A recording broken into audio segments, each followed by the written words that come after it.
네, 그러면 이제 저널 클럽 발표를 시작하겠습니다. 이번 저널 클럽은 경희대학교의 허동원님께서 Decoding the Surface Code, What a Disordered 2D Magnet Tells Us About the Error Threshold라는 주제로 발표를 해주십니다. 허동원님은 경희대학교 응용물리학과 소속으로 현재 지도교수님 밑에서 양자 오류 정정의 기초를 공부하고 계시고 결함 허용 양자 컴퓨팅에 관심을 가지고 계십니다. 참고 자료는 구글 퀀텀 AI의 Quantum Error Correction Below the Surface Code Threshold라는 제목의 2025년도 네이처 논문을 포함한 양자 오류 정정 관련 논문들인 Topological Quantum Memory에 대한 논문과 Surface Code에 대한 논문입니다. 참고 자료들은 줌 채팅창에 올려드리겠습니다. 그러면 허동원님을 큰 박수로 맞아주시길 부탁드립니다. 네, 소개받은 허동원입니다.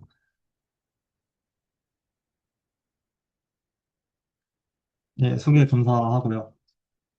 저는 이제 경희대학교 응용물리학과 소속으로 지금 경희대학교 양자정보 동아리 퀀텀의 회장을 맡고 있고, 동시에 이제 퀴스카의 부회장을 맡고 있는 허동원이라고 합니다.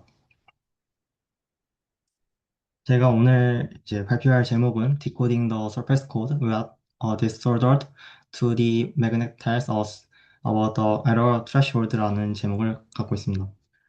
그래서 오늘 제가 볼 것은 작년 구글이 이제 네이처에 낸 서페이스 코드 관련 실험에서 구글이 이제 인기값 관련해서 어떤 논문을 냈는지에 대해서 리뷰를 해보고자 합니다. 인기값이 무엇인지부터 먼저 감을 잡고 가겠습니다. 완전히 고전적인 예시를 가져왔는데요. 비트 하나를 이제 0비트 하나를 이제 000으로 이제 복사를 한다라고 생각을 해봅시다. 각 비트가 확률 필로 뒤집힌다라고 했을 때, 그러니까 받는 쪽은 이제 다수결로 판정을 하고, 경우를 세보면은, 이제 0으로 이제 그 받는 쪽에서 0으로 인식하는 경우가 000 또는 001 또는 010, 그 다음에 100 이런 식으로, 비트가 하나가 뒤집혀도 그 받는 쪽에서 0으로 인식할 수가 있습니다. 네, 그래서 이제 이 경우에 대해서 실패 확률이 대략 3p 제곱이 되는데, p가 작으면은, p보다 훨씬 작아지는 그런 확률이 됩니다. 네, 그래프를 좀 보시면은 P가 2분의 1보다는 작을 때는 이제 0을 이제 그러니까 비트를 복사할수록 확률이 그러니까 오류를 정정할 확률이 좋아지고 만약에 P가 2분의 1보다 커지게 된다면은 복사를 하면 할수록 더 정정할 그 가능성이 낮아지게 됩니다. 인계값은 그래서 자원을 더 넣는 것이 이득에서 손해로 바뀌는 그런 지점이라고 보시면 되겠습니다. 양자에서도 같은 형태가 나옵니다. 먼저 여기 식에 나와 있는 D가 뭐냐면은 이제 코드 디스턴스라고 하는 건데 논리 큐비트 상태를 뒤지는 데 필요한 최소 물리 큐비트를 의미합니다. 몇 개나 망가뜨려야 논리 정보가 실제로 바뀌느냐 그것이 D라고 할 수 있겠습니다. 지수 2분의 D 플러스 1은 어디서 나왔냐? 그러니까 이제 거리 D는 이제 2분의 D 마이너스 1까지 확실히 정정이 가능한데 그래서 이제 만약에 이제 그 논리 큐비트 상태를 바꾸기 위한 최소 오류 수는 2분의 d 플러스 1이 됩니다. 여기서 입실론 L 같은 경우에는 논리 오류이라고 해서 저희가 이제 논리 큐비트를 만들 때 질이 좀 낮은 이제 여러 이제 물리 큐비트들을 이제 엮어가지고 좀 제일 좋은 이제 논리 큐비트라는 거를 하나 만들게 되는데 그때 이 논리 큐비트 상태가 바뀔 그런 이제 오류를 논리 오류라고 합니다. 그래서 P가 이제 P 트래시홀드보다 작으면은 D를 키우면 키울수록 지수적으로 좋아지게 되고 만약에 P 트래시홀드보다 크게 되면은 오히려 이제 코드 디스턴스를 키우면은 이제 오히려 이제 성능이 안 좋아진다라고 볼 수 있습니다. 그러니까 코드 디스턴스를 이제 키우게 되면은 이제 불가피하게 물리 큐비트 개수가 더 많아지게 됩니다. 그 다음에 이제 설명드릴 거는 서페이스 코드인데요. 그러니까 서페이스 코드는 왼쪽 아래에 보이는 것처럼 생겼는데 각 면마다 각 변마다 이제 그 데이터 큐비트가 위치해 있고요. 그 다음에 정사각형의 가운데에 G G 측정을 할 수 있는 그 메저먼트 큐비트가 있고 그다음 각 꼭지점에 이제 x 측정을 할 수 있는 메저먼트 큐비트가 존재하고 있습니다. 그래서 무엇을 재냐? 그래서 꼭지점에서는 이웃한 데이터 큐비트 4개에 대해서 x를 오퍼레이터를 가하고, 그다음 정사각형 중간에 있는 그 메저먼트 큐비트에서는 이제 둘레 4개에 있는 g 오퍼레이터 측정을 하게 됩니다. x와 z를 같이 재면은 서로 방해할 것 같지만은 xd는 마이너스 gx랑 같다는 그런 반교환 특성에 따라서 그 두 개를 이웃하는 변이 있기 때문에 xg는 마이너스 gx라는 그 반교환 관계에 대해서 마이너스 1 곱하기 마이너스 1을 하기 때문에 이제 결과에는 아무런 영향을 주지 않습니다. 자, 오른쪽이 이제 실제 그 서페이스 코드를 측정하는 그 방식인데요. B, C를 보시면은 각각 이제 G 측정과 X 측정을 어떻게 하는지가 나타나 있습니다.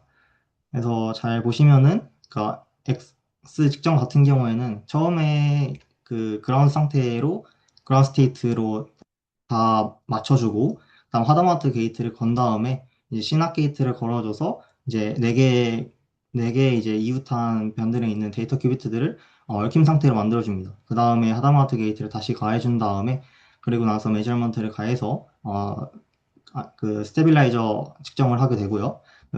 D 측정 같은 경우에는 처음에 이제 여기서는 이제 아래와 다르게 그 I 오퍼레이터가 있는데요. 그러니까 1번과 8번 단계에서 I 오퍼레이터가 있는데, 이거는 단순하게 그냥 X 측정을 기다리기 위해서 그냥 아이덴티티 연산자를 넣은 것 뿐입니다. 그 다음에 이제 뭐 그런 스테이트로 내린 다음에 뭐 얽힘 상태로 만들고 측정하는 거는 X 측정과 거의 유사합니다. 그래서 이것이 이제 서페이스 코드의 전반적인 내용이다라고 볼 수 있겠습니다. 그 다음에 이제 오류 사슬과 그 끝점에 대해서 얘기를 해야 되는데요. 이제 신드롬이라는 게 나옵니다. 그래서 스테빌라이저 측정을 하게 되면은 저희는 이제 이 스테빌라이저 오퍼레이터에 대한 고유 상태는 그 양자 정보죠. 양자 정보 상태는 유지를 시키고, 그다음에 신드롬이라는 그런 값만 얻어내서 오류가 있었는지 없었는지를 우리가 파악을 하게 됩니다. 그래서 여기 보시게 되면 신드롬이 라운드 입실론이라는 그런 수식이 있는데, 그래서 여기서 보면은 이 라운드 입실론이라는 거는 이 오류 사슬 입실론에 대해서 그 양 끝점에 대해서 신드롬을 측정할 수가 있다라고 하는 수식입니다.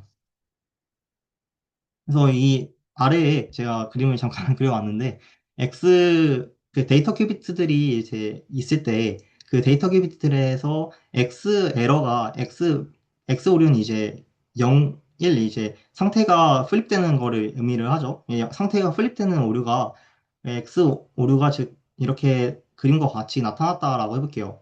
그래서 나타났다고 했을 때 그 사슬의 중간에서는 이제 메저먼트 큐비트 X에 대해서 그 양쪽에서 S가 마이너스 1이 나오기 때문에, 그래서 마이너스 1 곱하기 마이너스 1을 했을 때 신드롬 값이 1이 나오고, 그 다음에 오른쪽에 보시면은 이 데이터 큐빅과 X 오류, 즉 사슬 끝점에서는 이 신드롬이 마이너스 1이 나온다는 것을 볼 수가 있습니다. 그래서 여기서 얘기하고 싶은 거는 오류 사슬이 있다라고 했을 때 그 오류 사슬에서 양 끝점에 대해서만 아, 이 오류를 발견할 수가 있다. 즉, 신드롬을 발견할 수가 있다라는 거를 얘기를 하고 있습니다. 네, 그러면은 우리가 파악할 수 있는 것은 이제 시작점과 끝점만은 우리가 알 수가 있는데, 그 시작점과 끝점에 대해서 저희는 이제 추측을 하게 됩니다. 어떤 추측을 하냐면은 오류 사슬이 어떤 경로를 따를 것인가에 대해서 추측을 할 수 있습니다. 그래서 여기 보시게 되면은 원래 A라는 오류 사슬이 있다라고 했을 때 저희가 B라는 추측 오류 사슬이 있다라고 해볼게요. 그러면은 A, B 같은 경우에는 이 닫힌 고리를 형성하게 됩니다. 그러니까 B가 저런 모양이 아니더라도 다른 모양이어도 어쨌든 간에 그 위상적으로 A랑 B를 엮으면은, 그러니까 추측한 그 오류사슬과 원래 오류사슬을 엮으면은 그 닫힌 고리가 형성된다는 것을 우리가 확인할 수가 있습니다. 닫힌 고리가 형성되게 되면은 양자 정보에 영향을 안 주게 됩니다. 안정자와 같은 역할을 해서.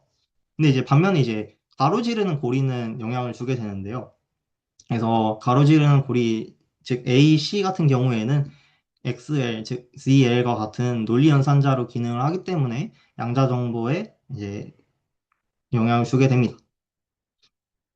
그래서 결국에 이제 오류 사슬에 대해서 생각을 할 때, 이 오류 사슬의 모양이, 그러니까 오그라드냐 또는 이제 가로지르느냐 둘 중에 하나만 판단을 하면 된다라는 겁니다. 네, 그 다음에는 니시모리 조건이라는 게 있는데요. 이제 물리 큐비트마다 에러가 날 확률이 P라고 하고, 그러면은 일어나지 않을 확률을 E-P라고 볼 수가 있겠죠. 그러면은 특정 에러 사슬 하나가 발생한 확률이 다음과 같이 P 입실론이 이제 파이 P의 N2 제곱, y 1-P의 1-N2 제곱이라고 우리가 볼 수가 있는데요.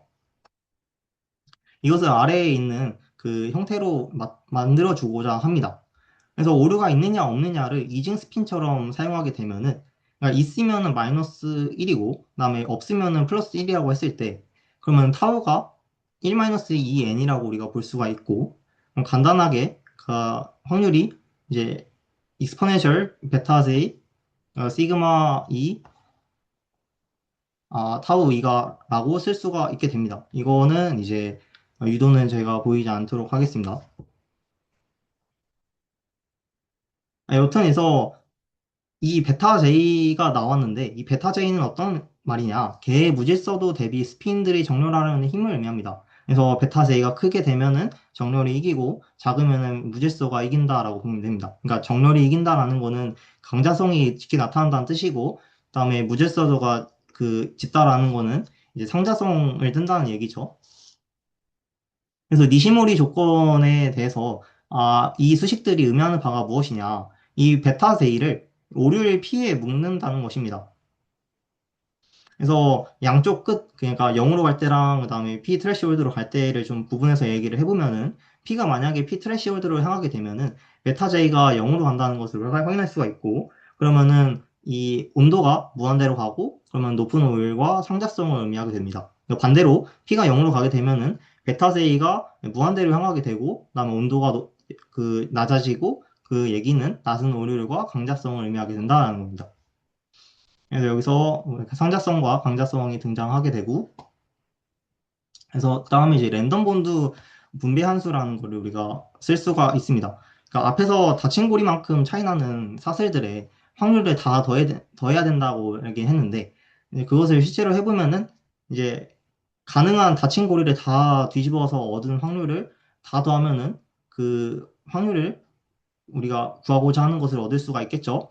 그래서 각 정사각형 명마다 시그마가 플러스 마이너스 1이라는 그런 스핀 변수를 하나씩 놓아 봅니다. 그래서 시그마 하나를 뒤집는 것이 닫힌 고리 하나를 더하는 것과 같기 때문에, 그래서 시그마를 전부 훑으면은 그것이 곧 모든 닫힌 고리를 다 뒤집어 보는 것이랑 똑같은 말이 됩니다. 네, 그렇게 합을 구하면은 이직 모델의 분배 함수가 나옵니다. 그래서 지금 보시면은 오른쪽에 있는 C가 이직 모형의 분배 함수를 의미하고요. 근데 이직 모형의 분배 함수랑은 좀 다른 점이 세 가지가 있습니다. 그러니까 이직 모형에서는, 그러니까 모든 결합이 플러스 J 결합이라고 하는데, 근데 지금 랜덤 분드 분배 함수 같은 경우에는 결합이 플러스 마이너스 J로 나타날 수가 있고, 이거 마이너스 J 같은 경우에는 반자성이 나타날 수 있다, 그러니까 반강자성이 나타날 수 있다라는 얘기고요. 그다음에 그 보통 이중 모형 같은 경우에는 결합이 그냥 상수로 되는데, 이제 어느 결합이 마이너스 J인지가 곧 실제 오류 배치를 의미한다고 해석할 수가 있습니다. 그리고 여기에서는 니시모리 조건이 들어가기 때문에 T랑 P가 묶여 있다고 말씀을 드렸어요. 그래서 그 T랑 P가 놓여 있다는 것을 나중에 그래프에서 확인할 수 있겠습니다.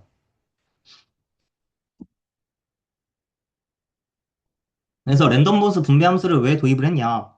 오류를 추측하는 문제가 결국에는 결합이 뒤죽박죽인 2차원 자석의 분배 함수를 구하는 문제로 이제 귀결해서 풀 수가 있다라고 하는 것입니다. 그 다음에는 도메인 벽을 얘기를 해드리겠습니다. 일단 먼저 들어가기 앞서서 P롱과 P라이트에 대해서 설명을 드리면은, P롱은 이제 가로지르는 오류 사슬을 의미하고 P라이트는 닫힌 고리를 의미합니다. 그러니까 확률이기 때문에 가로지르는 오류 사슬을 고를 확률과 그다음에 닫힌 고리를 고를 확률 P라이트가 있다라고 보면은, P라이트 대비 P롱은 Z분의 Z월이라고 쓸 수가 있겠습니다. 그다음에 이것은 exponential 마이너스 베타 델타 F라고 쓸 수가 있고, 여기서 델타 F는 도메인 벽 하나를 넣는 자유 에너지 비용이라고 해석할 수 있습니다. 강자성과 상자성을 좀 비교해서 얘기를 드렸는데요. 여기서 보게 되면은 이제 질서가 있는 상태라고 하면은 즉 델타 F가 이제 KL에 비례한다라는 거겠죠. 그래서 이제 벽이 비싸다라는 얘기고 그다음에 틀릴 확률이 0으로 향하게 되기 때문에 정정을 성공할 수 있다라고 봅니다. 그다음 마지막 그 다음으로 상작성 같은 경우에는 델타 F가 0에 이제 수렴하기 때문에 그러니까 즉 이제 벽을 세우는 데 드는 자유 에너지가 거의 없기 때문에 익스포넨셜 0은 1이기 때문에 그래서 P 롱과 P 라이트가 같은 확률을 갖게 됩니다. 그러니까 즉 동전 뒤집기와 같은 등급의 오류 정정 그 성능을 보인다라고 보면 돼요. 그러니까 이제 그러니까 오류 정정을 하는데 이게 이제 동전에 던지는 것과 그 거의 다를 게 없다라는 뜻이죠. 그래서 오류 정정 성공은 이 자석이 강자성의 상에 있냐 그 여부를 묻는 거랑 같다는 의미를 갖게 됩니다. 그리고 파이어스 논증이라는 게 있는데 파이어스 논증이라는 것은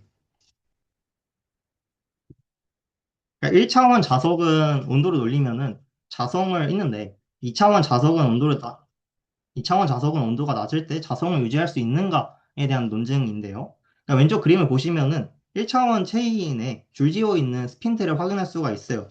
근데 여기서 보면은 델타 E가 2줄이라고 나와 있고, 아니, 고정되어 있다라고 되어 있고, 그다음 델타 S는 KBLNL, 그리고 델타 F는 2줄 마이너스 KBT LNL이라고 볼 수가 있습니다. 근데 여기서 이제 이 값이 마이너스 무한대로 가기 때문에 이 벽이 생길 수밖에 없어요. 그러니까 당연히 이제 델타 F가 비용이 낮기 때문에 그래서 도메인 월이 이제 생길 수밖에 없다라는 것을 의미하게 되고요. 그러니까 오른쪽 그림 같은 경우에는 2차원 모형인데 평면상에 놓인 스핀들이 있다는 것을 확인할 수가 있습니다. 여기서는 이제 도메인 벽이 선의 형태를 띠고 선의 길이를 L이라고 했을 때 그, 그 위에 나와 있는 것처럼 델타 E와 델타 S를 우리가 표시할 수 있겠습니다. 그렇게 했을 때 델타 F가 어떤 값이 나오냐는 보면은 0보다 좀 큰 값을 갖게 된다. 그래서 벽이 생기지 않고 그다음에 강자성을 유지할 수 있다라고 볼 수가 있겠습니다. 두 번째 모형에서. 그래서 이제 결국에는 델타 F가 그 L에 비례한다라는 오류정장 선고 조건이 타이얼스 논증에서의 결론과 글자 그대로 같다라는 것을 의미하게 됩니다. 그다음에 이제 그 니시모리 조건과 그다음 강자성 그리고 상자성을 엮어서 어떻게 임계값을 구할 수 있는지에 대한 얘기를 하면은 그러니까 니시모리 선 위에서만 양자 컴퓨터 상태가 정의된다라고 아까 했잖아요. 그래서 그 오른쪽 보시면은 그냥 축이 두 개인 이제 상도표가 나와 있는데 세로가 이제 온도를 의미하고 가로가 이제 오류를 의미하는데 저희 보게 되면은 이제 온사거라고 하는 사람이 이제 푼 상전이가 일어나는 그 선을 표시를 해놨어요. 그래서 그 선을 이제 표시를 해놨고, 그래서 온도를 이제 P에 묶어놨기 때문에, 그러니까 니시모리 조건상에서 온도를 P에 묶어놨기 때문에 그 니시모리 선을 이 상도표 상에서 나타낼 수가 있습니다. 그래서 상도표 상에서 나타낸 선이 이 빨간 전선으로 표기할 수 있습니다. 그래서 앞에서 P가 커지면은 베타 J가 작아지고 온도가 올라간다고 했는데 그래서 오류율이 높아진다는 것이 이 점선을 타고 왼쪽 아래에서 오른쪽 위로 나타난다는 것으로 확인할 수가 있고요. 그다음에 올라가다 보면은 강자성과 상자성의 경계를 뚫고 올라가는 점이 있어요. 그래서 상자성 영역으로 나아가는 순간에 이제 오류 정정이 실패가 하게 되고요. 그 아직 그 뚫기 전에는 오류 정정이 성공하는 그 순간이 됩니다. 그래서 이 교차점이 바로 인계값으로 우리가 확인할 수가 있습니다. 그러니까 결국에 여기에서 우리 형식 핵심을 좀 얘기를 드리면은 그 10.9%라는 인계값이 나오는데 이 인계값 같은 경우에는 이제 공학적인 수치가 아니라 2차원 무질서 자석의 상전이점 좌표랑 같은 값이다라고 생각할 수 있겠습니다. 디코빌의 모델에서의 손해. 그러니까 아까 이제 그 윤승현 님께서 좋은 얘기를 해주셨는데 디코딩 관련해서 모델들에 대해서 한계가 있습니다. 그러니까 각 모델에 대해서 한계가 있고 그것들은 이제 내재적으로 한계가 있어서 소프트웨어적인 한계가 존재하기 때문에 이론값에 도달할 수가 없어요. 그래서 지금 설페스 코드에서 MWPM이라는 최소 가중치 방식이라는 그 디코딩 모델을 사용하는데 그 모델의 그 이론적인 한계값이 10.3%로 나옵니다. 이 10.3%로 나온다는 것은 아까 10.9%랑은 0.9% 차이가 나는데요. 그러니까 0.9% 포인트죠. 0.9% 포인트가 나는데 그 포인트가 왜 나냐는 이제 디코더 내재적으로 한계가 존재하기 때문에 그렇다라고 볼 수 있겠습니다. 구글은 여기서 MWPM이라는 모델을 사용하지 않고 AI 신경망 디코딩 모델을 사용했어요. 그 다음에 10.9%라는 값은 사실 이제 두 가지 낙관적인 가정 위에 놓인 그런 값입니다. 그러니까 첫째 가정은 신드롬 측정이 완벽하다라는 것이고, 그러니까 무슨 말이냐면은 앞에서 보았듯이 측정 큐비트를 읽어서 신드롬을 그 읽는다고 했는데, 근데 그러니까 신드롬을 읽는 측정도 틀릴 수도 있어요. 그래서 그 같은 측정을 여러 번 반복해야 하고 시간 축에 대해서 문제가 생기고 뭐 그런 여러 가지 이유로 인계값이 3% 정도까지 떨어집니다. 근데 이제 두 번째 가정은 오류가 데이터 큐비트에서만 난다라고 가정을 한 거예요. 그러니까 실제로는 이제 CG 게이트 회로, 그러니까 회로 수준에서 오류가 또 발생할 수 있기 때문에 그래서 더 오류 인계값이 낮아진다라고 볼 수 있습니다. 그러니까 그러니까 드디어 이제 구글이 이제 어떤 이제 논문을 냈는지를 설명을 해드릴 텐데, 구글 윌로우 105 큐비트 초전도 프로세서를 설명을 드리면은, 이제 여기 이 표에서 CC2 큐비트 게이트 오류만을 보시면 돼요. 0.33%라고 나와 있는데, 이게 이제 지배적인 오류 원이고, 나머지는 이제 두 장 뒤에서 다시 쓰게 됩니다.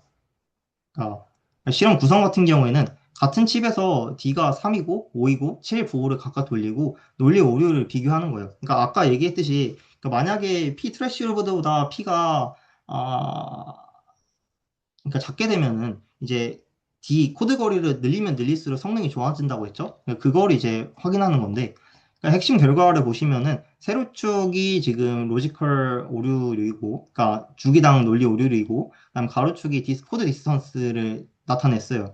그래서 점 3개가 찍혀 있는데 여기 보시게 되면은 D가 3일 때, D가 5일 때, D가 7일 때를 나타냈습니다. 그러니까 보시면은 지금 오류율이 절반씩 줄어든다라는 것을 확인할 수가 있어요.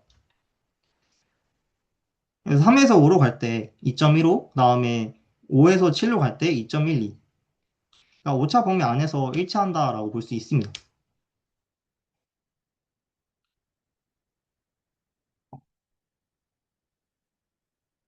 그럼 구글에서 구글이 이제 지금 논문을 냈는데 그 임계값이 어디쯤 있는가를 좀 말씀을 드리면은 앞에 식에서